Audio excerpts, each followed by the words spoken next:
आज हामी क्रिस्टलको डो बनाउन सिक्दैछौँ है। क्रिस्टलको डो 62 ग्राम पोटाटो स्टार्च, 62 ग्राम व्हिट स्टार्च, 100 ग्राम वाटर है, 100 ग्राम पानी हाल्ने। अनि त्यसरी मिक्स गरिसकेपछि चाहिँ यो यसरी गरम पानी हाल्ने हो। गरम पानी हाल्दै घुमाउँदै, गरम पानी हाल्दै घुमाउँदै गर्ने हो हैन।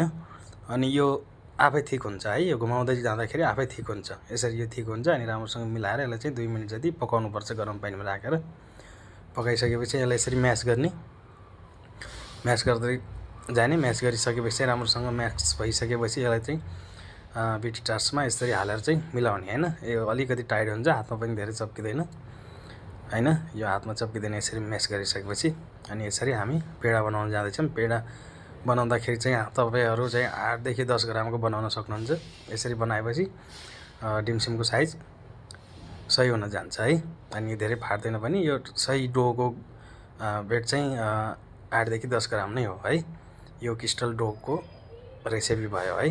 आज हामीले चाहिँ क्रिस्टल डो रेसिपी बनाउन सिक्यौं ल। थ्यांक यू सबैजनालाई, धन्यवाद।